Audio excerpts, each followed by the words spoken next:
I'd like to share with you some American miracles about excruciating pain in one's teeth, which I, in fact, have been experiencing the past few days. I've been taking this medicine called Targan. Apparently, it contains opium. It's legal here in Israel. And it was Friday afternoon. And I was wondering if I should take some of this Targan because I wasn't in so much pain. And Shabbos was coming. If the pain came on Shabbos very strong, I would need it, but maybe it wasn't going to come. Anyway, I played the odds, as it were, and I didn't take the medicine. Friday night, I started my Suda, and suddenly I felt excruciating pain in my teeth. When I say excruciating, I feel like nuclear bombs were going off inside my teeth. Very, very painful experience. And I wasn't really sure what to do. I said, Kol Ma'adav Rachman Tov Avid. That is what you're meant to do. But I felt with such excruciating pain, more needed to be done. So um, I got the Sefer of Rav Chaim Shmulevitz. We talked about Chaviv and Yisroel, and I was learning that piece. And I also afterwards said the tefillah my son has, Kavalas Yisroel Ba'ava. And in a pretty short time, the pain, I had taken, of course, the Target at this point, the pain had subsided. In fact, we find that the pain in one's teeth is a reason one can even be potentially Michal Shabbos. The Gemara in what is Zarech of Chesem and Aleph has a suffix about it. The Gemara says that what's called a Makashel Chalol, that you're allowed to be Michal Shabbos. The person is allowed to desecrate Shabbos for an inner wound, anything inside the body, internal injury, internal ailment. So the Gemara says that the border of internal ailment is from the teeth, right? Cave. Mishnayim b'fnim. What about the Shnayim himself? So the Gemara says that, or implies that if it's the Shnayim themselves, then you can be Michal Shabbos for the Shnayim themselves. And of course, it depends. If you had excruciating pain like I had, then you could even be Michal. Could potentially be Michal Shabbos for that. And in fact, the Sefer Isser V'Heter Aruch, written by Rabbeinu Yonah, in Shar Nun Tes and Yud Ches, says a very fascinating thing. I remember this quite clearly from when we learned Hilchos Refuah, halachas of healing on Shabbos. He says there that pain in one's teeth, extreme pain, is sakana. Why? Because the teeth are connected with the heart. And I remember just like the Gemara there says that the eyes are connected to the heart. I remember a number of years ago I told this to my dentist, Dr. Moshe Levitan, and he told me that rabbis are so smart, this was just figured out not so many years ago in the medical profession, that the teeth are in fact connected with the heart, and therefore it could cause a person serious injury, pain in one's teeth. The Shulchan Aruch and Siman Shin Chav Ches have given paskins that, like we said, makashel chal, internal injury, k'michal Shabbos, and the teeth are included. The teeth are included, right? The teeth are included. If a person has a very, very extreme pain, as the Mishnah says, right? Rama adds, you can even go to a non-Jewish doctor, non-Jewish dentist, and have your teeth pulled on Shabbos. And the reason is not because it's not sakana, not because it's not danger, but because it's not a clear cure. Pulling a tooth is not a clear cure. That's definitely going to make a person feel better.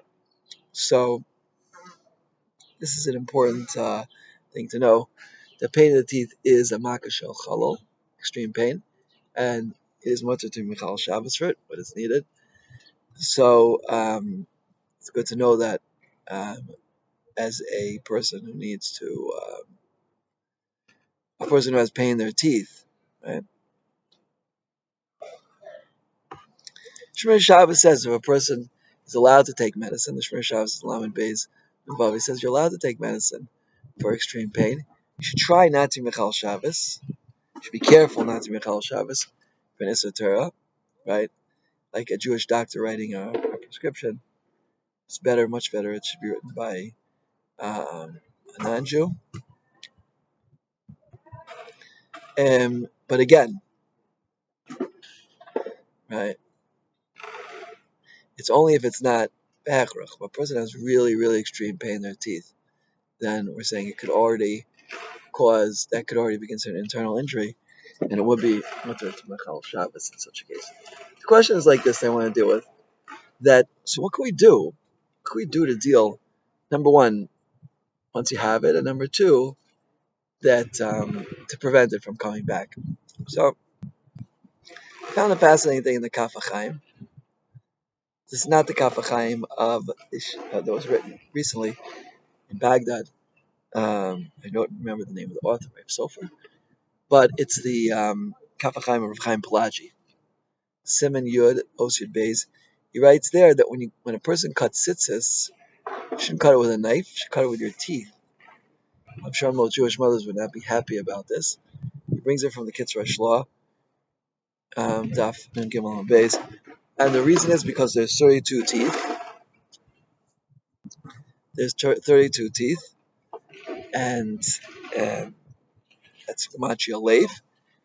And the person cuts tzitzis with their teeth, then the Kaf HaChaim brings from the Sefer Derech Ishara that it will stop him from having extreme pain in his teeth, which is good to know. That's one medical segula. But I think we could say even more than that, and this is my own personal take on my own experience, is that the Gemara in Erechen, Daf Tezayin and Beis, Daf Tezayin, it says that the tongue is the most dangerous limb of the body. It has 3 protective measures on it. It has the lips and the teeth. That's 2, and plus the fact that it's in a horizontal position. That has to be lifted up. That's number 3. And the teeth are meant to protect the tongue. If your teeth hurt, it may be a sign that you're not doing a good enough job protecting your tongue. Maybe you should close your teeth and your lips more.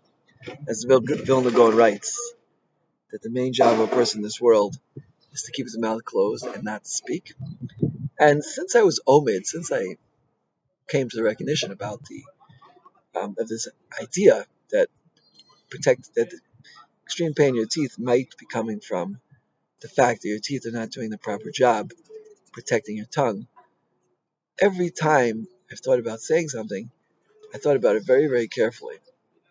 Because there's Lashon Hara and there's Avak Lashon Hara.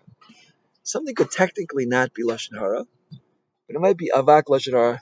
Even the way it's understood might be Lashon Hara. And Kohen Gadol used to daven on Yom Kippur. You should be saved from Avak Lashon Hara because it's very, very hard that even the slightest implication of your words should not imply in Lashon Hara. The best way to prevent it is only one way, is to be quiet. Quiet as much as possible. Only say things which are really, really important. Like Shir Mantar anytime, or other Divrei Torah. Those are things which are really, really important. Those should be said. But shtam schmoozing with people, okay, sometimes it's good. A person needs to. The Vilna Gaon says on the Mishnah about Memches Kinyan, one of them is Miyat Sicha. It says you have to talk with people once in a while. But number one, it doesn't say you have to battle. You can say Divrei Torah. You can say a nice word on the Parsha, or a nice Torah thought. Be careful about speaking about other people. One of my Talmidim told me recently, he said, he's very, very careful not to speak about other people, because whenever you breach the subject of somebody else, there's almost inevitably something negative, even if it's not a direct implication, but indirect implication could come out. So that is my take on the pain in teeth. I don't think I'm going to be cutting my tzitzis with my teeth, because my mother would get really upset, and also because I think it would hurt my teeth a lot. I think it would also come out like really, really frayed. And plus, I don't tie my tzitzis myself. I usually buy them, so I assume I'm not going to tell them to start cutting the tzitzis with their teeth. But I think what I will do, and I have been doing, with Hashem's help, is to be really careful to use my teeth as a guard. When I feel like saying something which is really, really important, you have that feeling like this. We know from the Vilna Gaon that that is the Yetzer Hara attacking you. So I think I will be really careful to close my teeth as much as possible and my lips and be quiet whenever I can. And when I say something, to be careful that not talk about people, only say positive words of Torah and chizuk for other people in Yerushalayim. And I mean, you might want to speak about other topics, but be very careful because very easily the Yetzer Hara is constantly pushing a person. Right, the Yetzer Hara of Ra.